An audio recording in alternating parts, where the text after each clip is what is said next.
With WWE stars being the victim of a crime and more, this is Pro Wrestling Central. My name is John, and you're watching the Wrestling Report.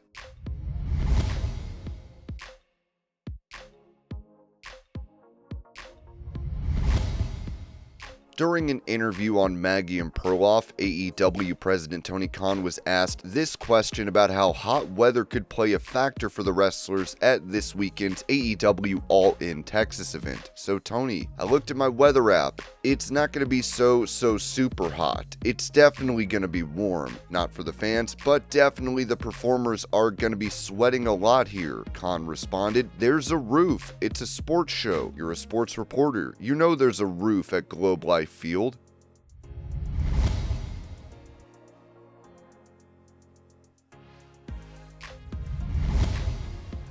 Asking about the possibility of returning to WWE after almost 2 decades, Steve Blackman said this to Chris Van Vliet. "I haven't even really discussed anything with anyone. Don't get me wrong. I mean, there's times where I just thought, oh man, it'd be fun to go back there and do a hardcore match or something like that and just flow with it. And just to do it again. You know, it's been 20 years, but I don't really bring it up. I haven't talked to anyone about it."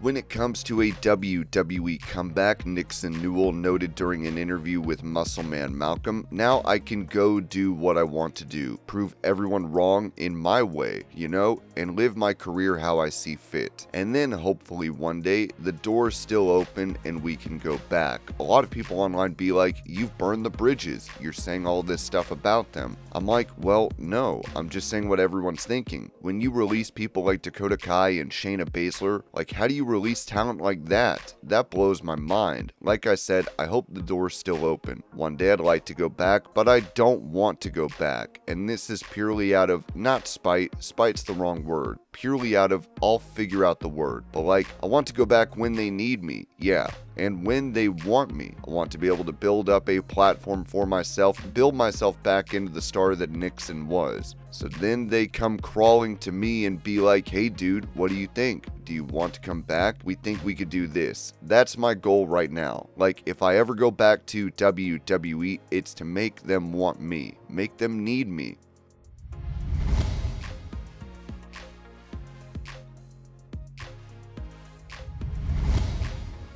It appears WWE could be looking to turn Blake Monroe heel on NXT, as Ringside News wrote that Blake Monroe hasn't even had her first televised match in WWE yet, but plans are already in motion to flip the script on her fast-rising character. The former AEW star Mariah May, now going by Blake Monroe, debuted last month on NXT and was met with major fanfare. After making a quick impression with an NXT live event appearance, Monroe will officially make her in-ring televised debut at the Great American Bash, teaming with NXT Women's Champion Jordynne Grace against JC Jane and Fallon Henley. But while Monroe is currently positioned as a babyface, Fightful Select reports that WWE has bigger moves in mind. According to the report, a heel run for Blake Monroe on NXT has already been discussed. While no exact date was revealed, sources confirmed that the turn has been brought up for the near future. WWE reportedly has long-term plans for Monroe on the black and gold brand, and it looks like her current role might just be step 1. Fans expecting a happy-go-lucky newcomer might want to prepare for something far more ruthless in the coming weeks. At the end of the day, NXT is the proving ground where stars are built and reshaped in real time, and Monroe is clearly a priority. Whether fans are cheering or booing her soon, she's not fading into the background anytime soon.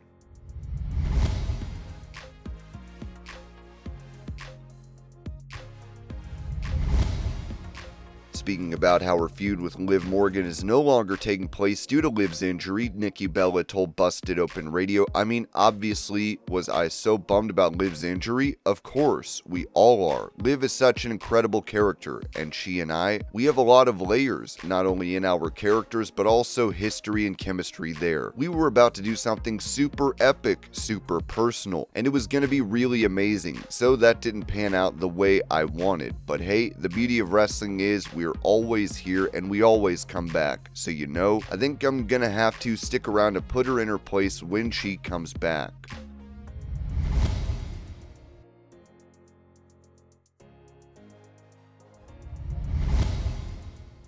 Asked if WWE running events at the same time as AEW makes him feel as if he has a bigger chip on his shoulder, MJF said this to TV Insider: "You mean shows that are running at the exact same time as us, even though they claim we're not competition? How do I feel about it? I think it's a smart business practice. I give jolly old Saint Nick and Trips a whole lot of credit. At the end of the day, if you can stomp out your competition, you're doing what is necessary. Lord knows I would. Everyone is judging them for it. I think that's silly. Don't judge them for it, but also don't be stupid. They're not doing this by happenstance. This isn't circumstantial. None of it is. The difference between me and everyone else is, even though I know that, I'm not going to pretend that is not the truth or going to stand here and pretend that's not an incredibly intelligent thing to do. I would stomp on anyone's neck if it meant I would get ahead. I've done it a million times in my career. That's my thoughts on that."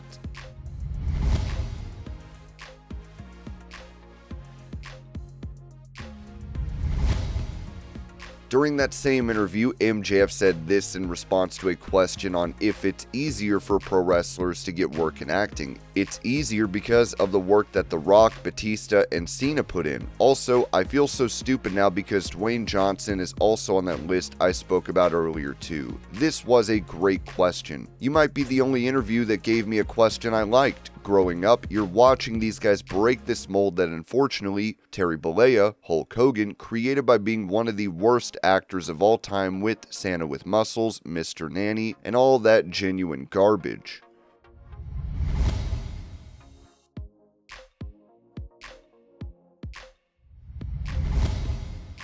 Touching on her relationship with Bayley, Becky Lynch, and Mercedes Moné, Charlotte Flair wrote this in the Players Tribune: "We've definitely had our ups and downs over the years. I won't pretend we are best friends, or that we're all even friends at the moment. I won't pretend there's a 4 Horsewomen group chat I'll send this article to when it publishes, and thinking about it that way, it does make me sad sometimes. But I also think it's part of life, you know, especially at the highest levels of professional competition. And on a professional level, the respect between the 4 of us is absolute, and the bonds we share are indestructible. There's not another person alive who knows what we've been through as a group, or what it's taken for us to all still be active, and to all still be at the top of our games, as women working in a business that's still learning how to treat women."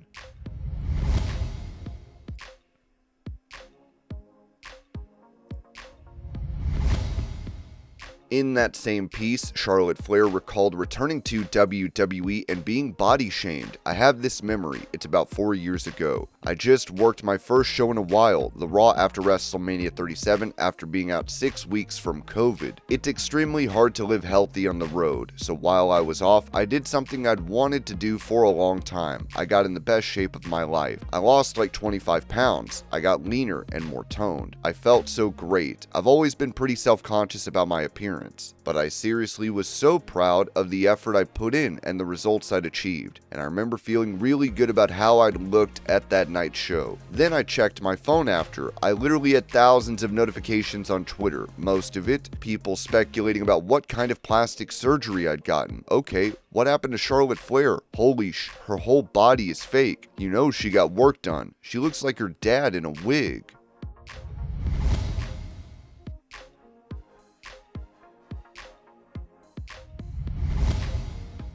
Also, in that Players Tribune, Charlotte Flair talked about her promo segment with Tiffany Stratton earlier this year, where Tiffy said Charlotte was 0-3 in marriages. And I think in those times when people have seen me appear rattled by the booing, those are just the times when I felt like, at least for a moment, the boos aren't for Charlotte. They're for Ashley. They're for me. They're because of the way I look, or because of the energy I'm giving off as a woman, or because of real trauma I've gone through in real life. So when it got mentioned in Chicago that I have an 0-3 record at marriages, yeah, it rocked me legit. I'm not too proud to tell you that. I don't need everyone thinking I'm playing 5D chess all of the time. My reaction to that line was as genuine as it gets because, and maybe this makes me naive, in my head, Charlotte hasn't been divorced, so I wasn't expecting it to come up in that promo. And then all of a sudden, I had an entire arena cheering as I got mocked for something that was, and frankly still is, devastating to me.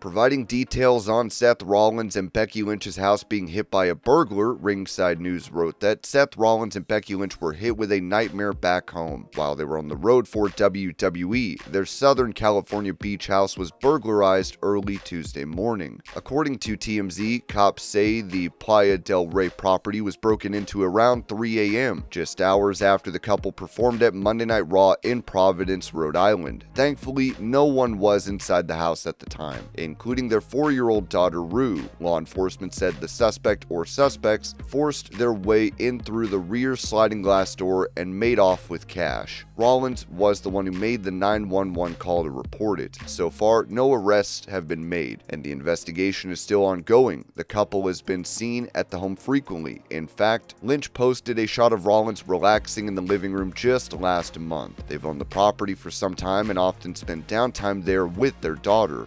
And this was your pro wrestling news update. I hope you're all having a great day. Thank you so much for watching, and I will see y'all later.